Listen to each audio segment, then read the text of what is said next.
Hi, I'm Mustard Michele, and this is episode 1, Come As You Are.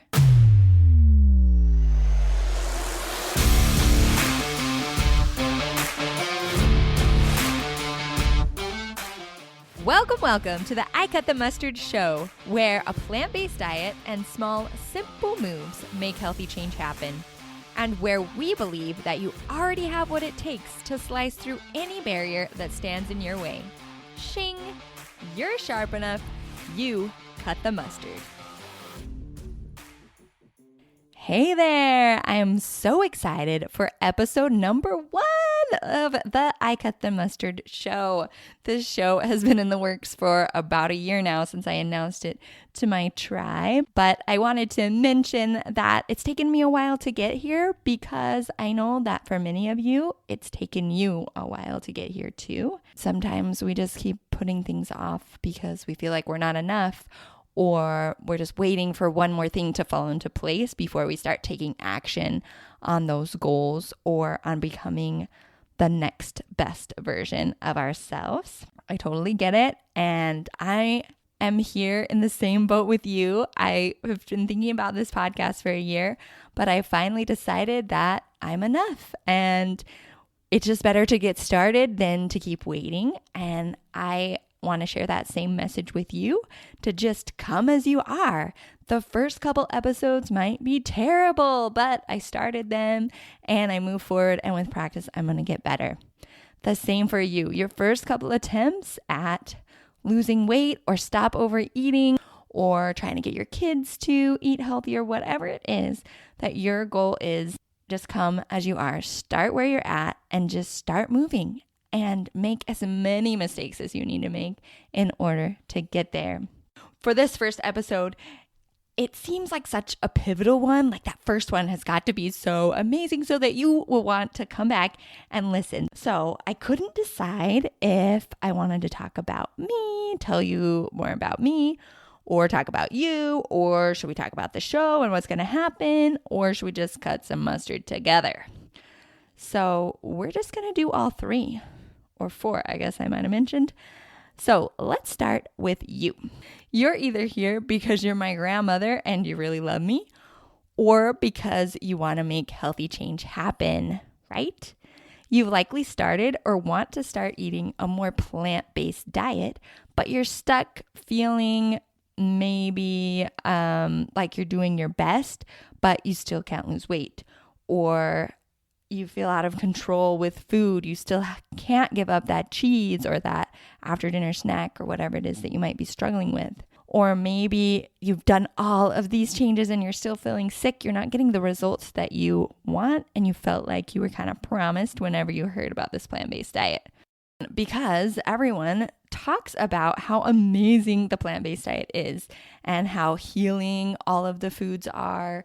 I mean, if you go on social media, you see all these people sharing how they lost 100 pounds in a year effortlessly.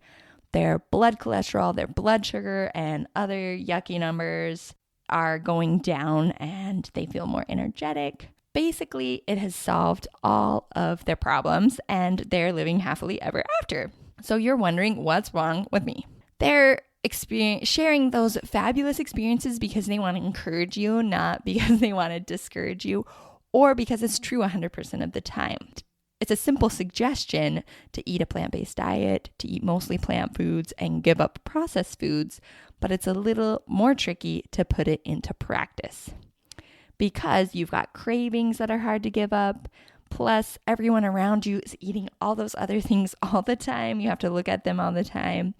It's not crystal clear like, hey, I'm going to give up drinking. I'm an alcoholic, so I'm never going to drink again, because it's food.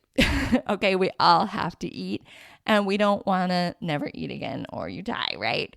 Or maybe you don't want to never give up sugar, never eat sugar again. Maybe you want to get to that point where you're just comfortable around it and you feel in control and you get to have it sometimes and have that enjoyment of it, but not let it throw you off of your track.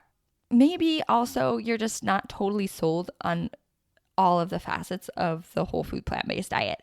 Because again, we go on social media or we read those health books and everybody's got their perfect way to eat healthy. And this is this is what the science says.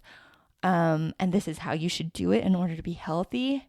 And maybe you just think, I want to do mine a little bit differently because you're a different person, and that's totally okay. The thing is that it's hard to do it 100%. Well, first, it's hard to define what's 100%. Is it Dr. Furman's diet? Is it Dr. Bernard? Is it Dr. Greger? Who has the perfect right diet that's going to work for everybody? Okay, so number one, it's hard to define what is 100%. And you probably think it's a problem if you're not doing it 100% perfect, like they say. For example, if you're stuck and you feel like you just can't lose the weight, then we often get into this spin where we think, oh, it's because I'm not 100%. I haven't figured out the exact right diet, or else I would be losing weight. Okay, if I could just give up sugar and do exactly what Dr. Bernard says, then I would have success. But I want to tell you a little secret here. It's not all about food. Okay, let me repeat that. It's not all about food.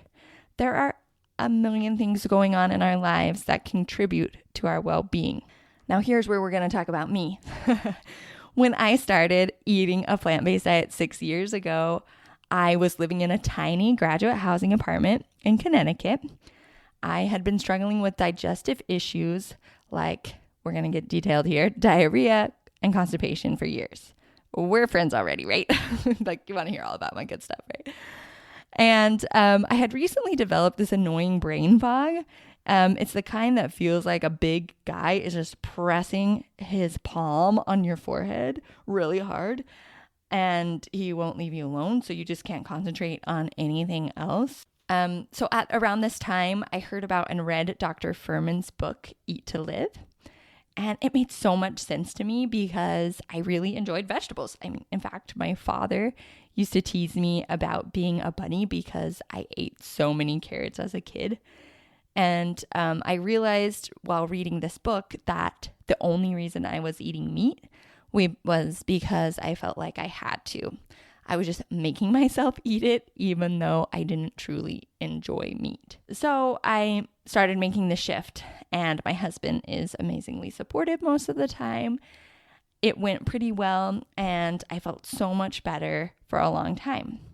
I had better skin, I had more energy, I had better digestion, but I still was having some bowel issues that we won't go into detail again on this time, but I still having bowel issues, and that guy would not get his hand off of my face. I just had that brain fog still.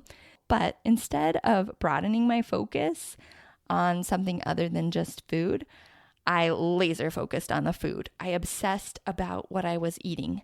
I thought, well, maybe it's too much broccoli, or maybe I don't have the right balance of protein, or maybe there's something that I'm missing. There's got to be a vitamin or a mineral or something that I'm missing in my diet that's just throwing me off, right?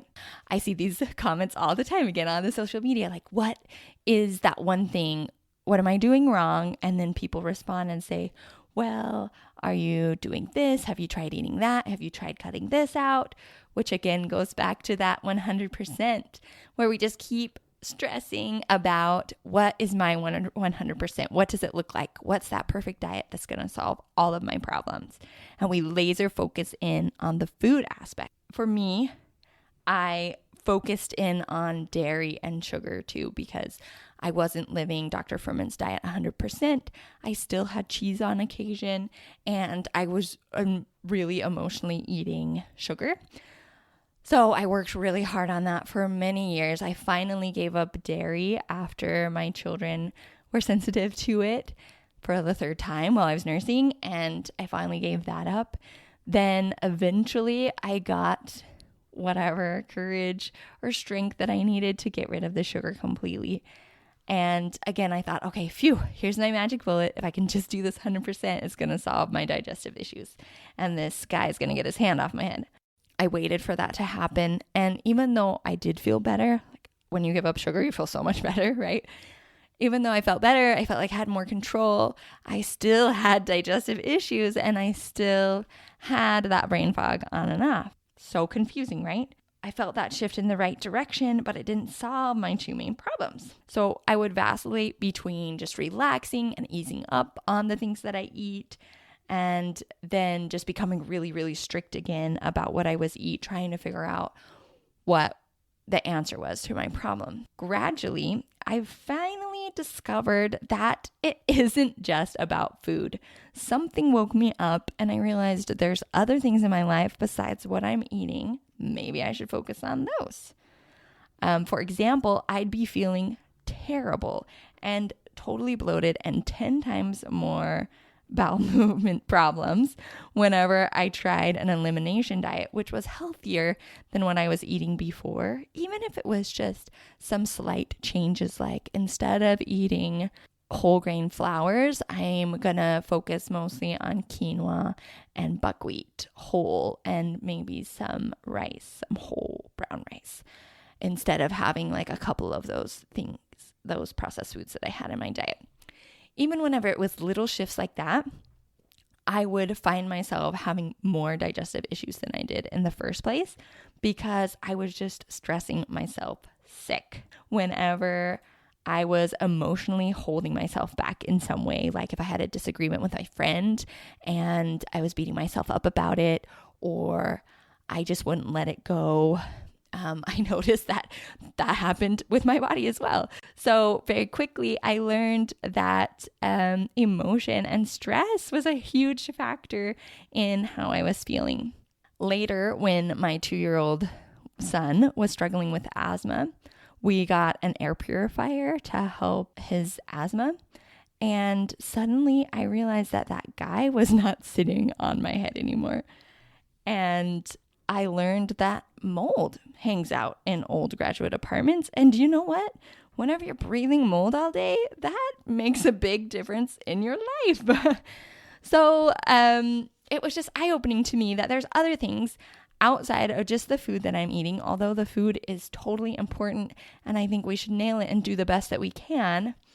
I found that as I opened up, relaxed a little bit, and explored some of these other areas of my life, that my health drastically improved and I was able to ease up on food restrictions and on my protocol with food because I could trust myself and my body more, and I just had more confidence. So sometimes we get stuck focusing on just one thing, like the plant-based diet, and then we fail to realize that there are other simple shifts that we can make in our lives that will open up our lives to a world of amazing possibilities. As we move through these next episodes in the podcast, I'll be sharing with you a variety of small things that you can do to make healthy change happen. And the best part about it is that they're all inexpensive and easy to do. I'm not going to tell you to go out and buy tons of supplements or get medical interventions. I'm a firm believer that our bodies can take care of ourselves if they're given the right tools.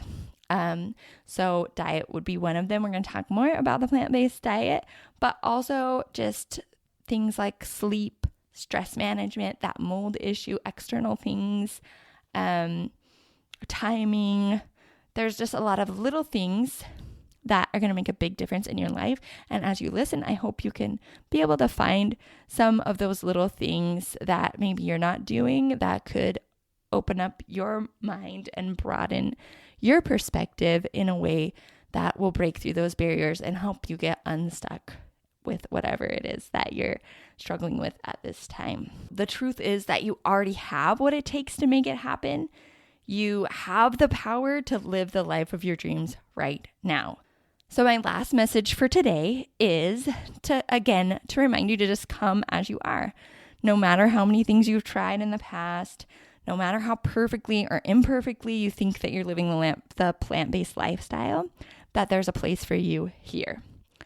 And even if you're not super stoked on the plant-based diet either, if you're trying to eat more vegetables and live as healthy as you can, come join in, because I'm not going to be talking about eating plants all the time.